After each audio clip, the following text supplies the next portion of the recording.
Tarak, daddy. కూర్చో కూర్చో కూర్చో కూర్చో. ఎరా, కోర్టుకెళ్ళాలి, ముందస్తు బెయిల్ తీసుకోవాలని మనం ఏదేదో మాట్లాడుకున్నాం కదరా. కానీ ఆ దేవుడి దయ వల్ల అంతా మంచే జరిగింది. అవును డాడ్, అక్కడ సంబరాలు జరుగుతున్నప్పుడు నీలవేణి వాళ్ళ సిస్టర్కి నా సెల్ ఫోన్ ఇచ్చి అన్నిటినీ రికార్డ్ చేయమని చెప్పాను. అందులో వాడు తండడం కూడా రికార్డ్ అవ్వడం మంచిదైంది. నేను వస్తున్నప్పుడు అనుకోకుండా ఆ వీడియో చూశాను.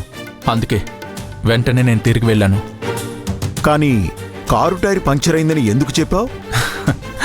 మీరు నా కన్న తల్లితో కారులో వెళ్తున్నారు కదా, నేను మాట్లాడేది ఆవిడ వింటే మొత్తం నాశనం అవుతుందని. అందుకే పని పూర్తయ్యాక చెప్దామని బయలుదేరి వెళ్ళిపోయాను. సూపర్ రా. నీలవేణి, ఏంటమ్మా బట్టలు ఉతకడానికి వెళ్తున్నావా? అవునయ్యా, చేత్తో ఉతకాల్సిన బట్టలు చాలా ఉన్నాయి, అందుకే. తర్వాత ఉతకొచ్చులే అమ్మా, అవి అక్కడ పెట్టేసిరా.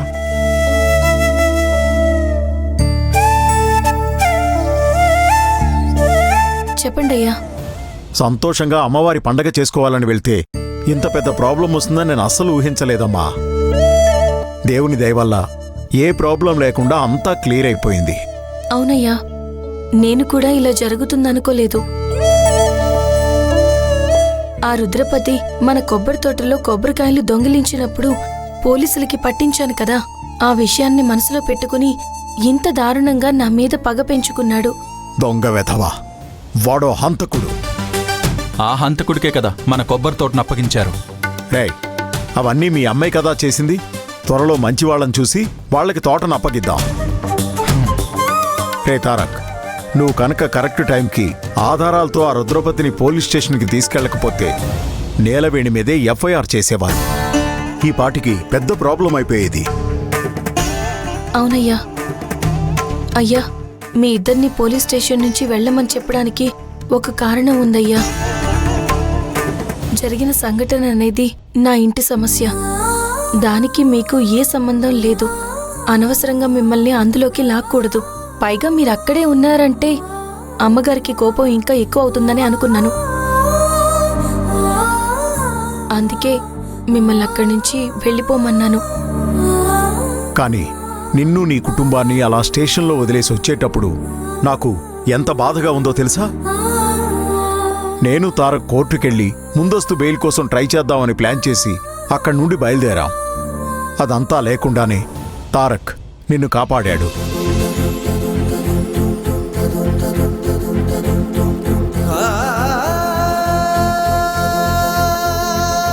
రే, నువ్వేంట్రా అలా ఉన్నావు?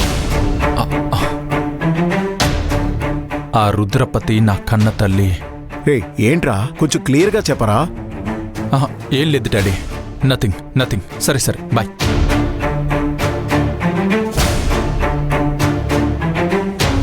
అదేం లేదమ్మా, ఊర్లో జరిగిన విషయాలు వాణ్ణి బాగా అప్సెట్ చేశాయి.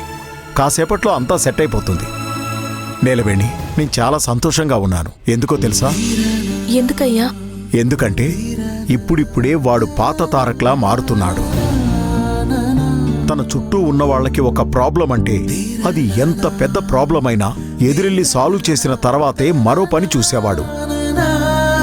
వాడు అంత ఫైర్లో ఉండేవాడు. అలాంటి పాత తారక్ని మళ్ళీ ఇప్పుడే చూస్తున్నానమ్మా. దానికి కారణం నువ్వే. కానీ నా మనసు నిండా భయమే ఉందయ్యా. ఎందుకమ్మా, ఎందుకలా అంటున్నావు? ఊర్లో ఎప్పుడూ జరగని విధంగా ఇప్పుడు ఇంత పెద్ద గొడవ జరిగింది.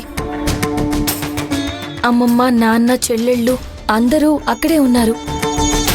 ఆ రుద్రపతి మనుషుల వల్ల వాళ్ళకేదైనా అవుతుందేమోనని నాకు చాలా భయంగా ఉందయ్యా. అలా ఏం జరగదమ్మా, నువ్వు బాధపడకు. మీరింత ఈజీగా చెప్తున్నారు, కానీ ఎవడో ఒకడు రాత్రి టైంలో వచ్చి ఇంటి మీద రాళ్లు విసిరినా కూడా వాళ్ళేం చేయలేరు. అమ్మా, నువ్వే ఇలా ఆలోచిస్తున్నప్పుడు నేను ఆలోచించకుండా ఉంటానా? మన సొంత వాళ్ళందరితో మీ కుటుంబాన్ని జాగ్రత్తగా చూసుకోమని చెప్పాను. ఇక మీదట ఎలాంటి సమస్య రాదు. నువ్వు ప్రశాంతంగా ఉండు.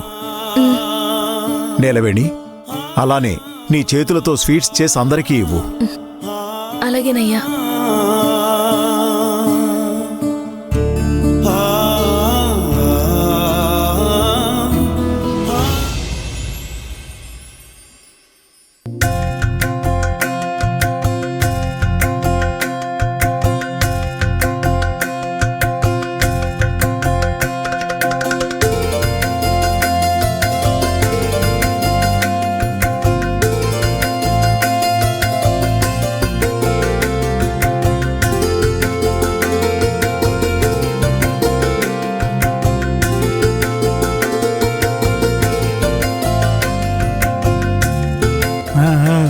ఏంటమ్మా ఇది?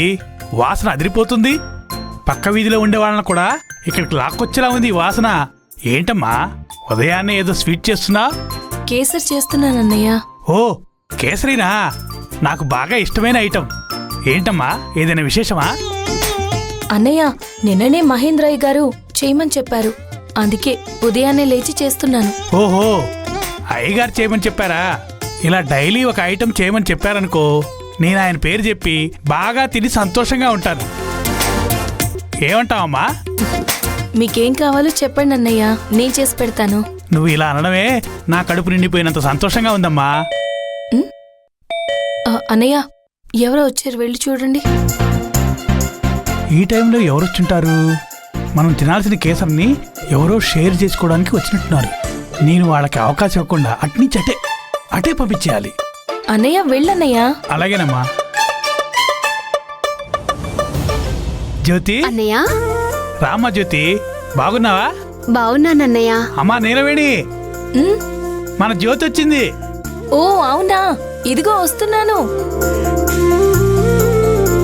లోపలికి రామ్మా. సరే. అక్క, నిలవేణి, బాగున్నావా? రండక్క. ఏంటి మేడం, మొత్తానికి మా ఊళ్ళమ్మ పండగ చేసుకుని తిరిగి ఊరికొచ్చేసినట్టున్నా? అవునక్క, నేనే సాయంత్రం మీ ఇంటికి వద్దామని అనుకున్నాను, ఇంతలో మీరే వచ్చేశారు. ఊరు నుంచి వచ్చేసావని అన్నయ్య చెప్పారు, అందుకే నిన్ను చూసి వెళ్దామని వచ్చాను. ఒక్క నిమిషం, కాఫీ తెస్తానా? ఆ, వద్దులే కాని నిన్ను ఊరు నుంచి వచ్చేటప్పుడు ఏం తీసుకురమ్మన్నానో మర్చిపోయావా? అయ్యో అక్క, అవన్నీ ఆలోచించే స్థితిలో కూడా లేనక్క. ఊళ్ళో చాలా పెద్ద ప్రాబ్లం అయిపోయింది. పోలీస్ స్టేషన్కి వెళ్ళి ఎలాగోలా దాని నుంచి బయటపడి సరే అదంతా ఎందుకులే, వదిలేసి. ఏంటి, పోలీస్ స్టేషనా? ఏమంటున్నావు నీలవేణి? ఏం జరిగింది? అవన్నీ వింటే మనకే గుండె ఆగిపోతుంది. మనం మొక్కే ఆ దేవుడు మనకు తోడుగా ఉన్నాడు. లేదంటే ఈ పాటికి నీలవేణిని హత్య కేసులో లోపలేసి ఉండేవాళ్ళు. ఏమైంది నీలవేణి?